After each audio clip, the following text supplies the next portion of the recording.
I'm staring at a bank statement that shows I've spent $2,319.50 on interest alone in just the past 6 months. That's more than my entire rent for 2 months. And it's all because I was following the so-called 50-30-20 rule for budgeting, which I now realize is completely outdated.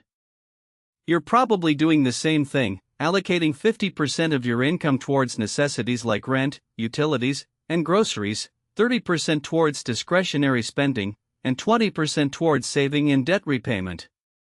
But here's the thing, that rule was created back in the 1970s, when the economy was completely different. Interest rates were higher, wages were lower, and the cost of living was much cheaper. Fast forward to today, and we have a completely different financial landscape. The cost of living has skyrocketed, wages have stagnated, and interest rates are at historic lows. So, why are we still using a budgeting rule that's over 40 years old? It's like trying to use a flip phone in the age of smartphones. By the end of this video, you'll understand why the 50-30-20 rule is no longer effective, and what you can do instead to take control of your finances. You'll learn how to create a budget that actually works for you, not against you. And you'll discover the one simple trick that can save you thousands of dollars in interest payments every year. For example, let's say you have a credit card balance of $2,500 with an APR of 18%. If you're only paying the minimum payment of $50 per month, it'll take you over 10 years to pay off the balance, and you'll end up paying a total of $4,311.41 in interest alone. But, if you increase your monthly payment to just $100, you can pay off the balance in less than 3 years, and save over $1,500 in interest payments. So, what's the alternative to the 50-30-20 rule? It's called the debt avalanche method, where you prioritize paying off your high-interest debts first, while still making minimum payments on your other debts. This approach can save you thousands of dollars in interest payments over time, and help you become debt-free faster. But, how do you implement this method in your own life? It starts with tracking your expenses and making a list of all your debts, including the balance, interest rate, and minimum payment for each one. Then, you prioritize your debts by focusing on the ones with the highest interest rates first.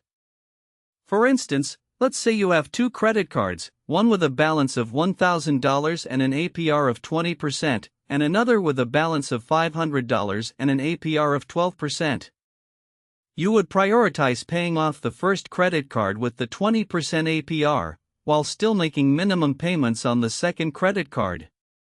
Now, I know what you're thinking, but what about the 50-30-20 rule? Isn't that still a good guideline to follow? The answer is, it's not a bad starting point, but it's not enough. You need to take into account your individual financial situation, including your income, expenses, debts, and financial goals. Drop your biggest debt in the comments below. I read every single comment, and I want to help you create a plan to pay it off. So, what's the one thing you can do today to start taking control of your finances? It's simple. Take out a piece of paper and write down all your debts, including the balance, interest rate, and minimum payment for each one. Then, prioritize your debts by focusing on the ones with the highest interest rates first. If that just clicked for you, hit like. It tells me to keep making this type of content. And, if you know someone who's struggling with debt, send them this video. They might just thank you for it. In our next video, we'll be discussing the wealth building on a normal salary strategy, where you'll learn how to invest in index funds, ETFs, and other assets to build wealth over time, even on a modest income. Stay tuned for that. Remember, you're not alone in this struggle. Millions of people have paid off their debts and achieved financial freedom, and you can too. It starts with taking that first step, and being willing to learn and adapt to new strategies and techniques. So, let's get started on this journey together. Let's consider the example of Sarah, who has a total debt of $15,000 spread across 3 credit cards, a personal loan, and a mortgage. Her credit cards have balances ranging from $2,000 to $5,000, with APRs between 15% and 22%. Her personal loan has a balance of $3,000 with an APR of 10%, and her mortgage has a balance of $200,000 with an APR of 4%. If she follows the 50-30-20 rule, she'll likely allocate 50% of her income towards her mortgage, utilities, and groceries, 30% towards discretionary spending, and 20% towards saving and debt repayment. However, this approach would mean that she's only paying the minimum payment on her credit cards, which would take her over 20 years to pay off, and cost her over $10,000 in interest payments. In contrast, if Sarah uses the debt avalanche method, she can prioritize paying off her credit cards with the highest APRs first, while still making minimum payments on her other debts. For instance, if she focuses on paying off the credit card with the 22% APR, she can pay it off in just 2 years, and save over $2,000 in interest payments. Then, she can move on to the credit card with the 18% APR, and so on. By doing so, she can save thousands of dollars in interest payments over time, and become debt-free much faster. To illustrate this further, let's look at the numbers. If Sarah pays the minimum payment of $50 per month on her credit card with the 22% APR, it'll take her over 10 years to pay off the balance, and she'll end up paying a total of $6,311.41 in interest alone. But, if she increases her monthly payment to $200, she can pay off the balance in just 2 years, and save over $2,500 in interest payments.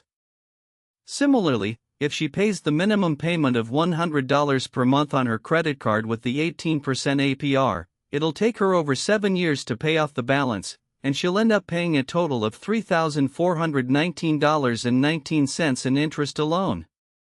But, if she increases her monthly payment to $300, she can pay off the balance in just 3 years, and save over $1,500 in interest payments.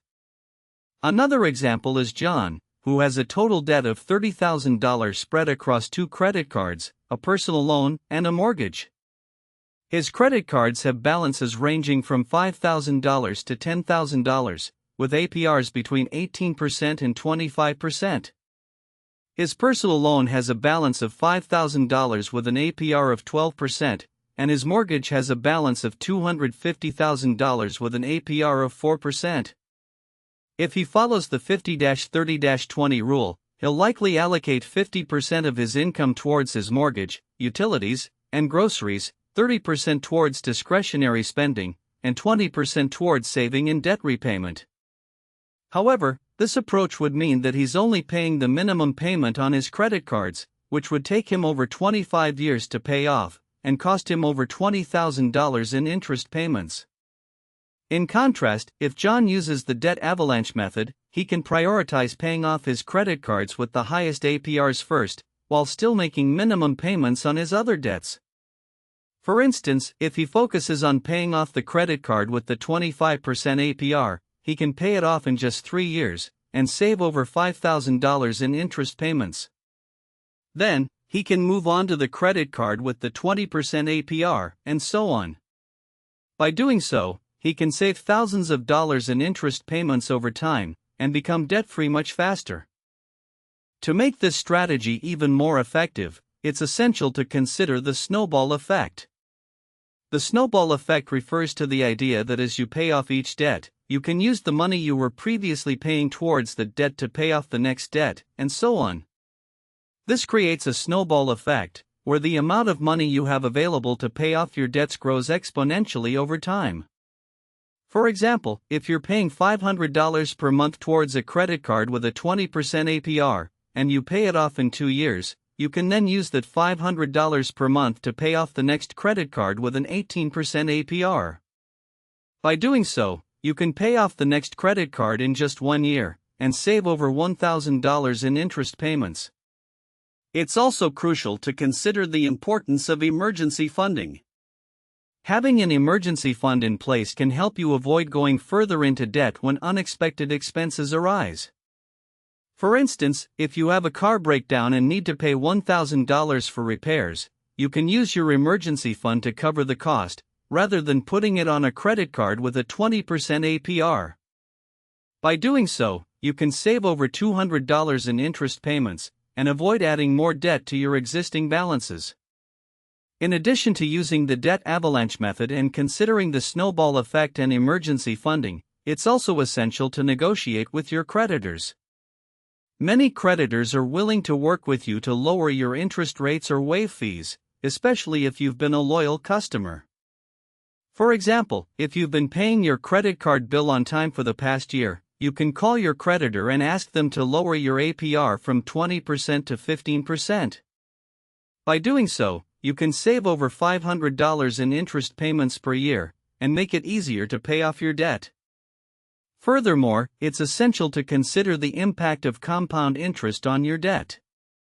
Compound interest refers to the idea that interest is charged on both the principal amount and any accrued interest.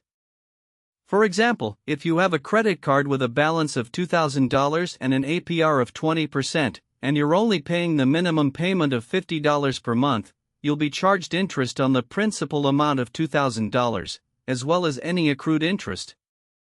This can create a snowball effect, where the amount of interest you owe grows exponentially over time. By using the debt avalanche method and paying off your debts with the highest APRs first, you can avoid the negative effects of compound interest and save thousands of dollars in interest payments over time. To illustrate this further, let's look at an example. Suppose you have a credit card with a balance of $5,000 and an APR of 22%. If you're only paying the minimum payment of $100 per month,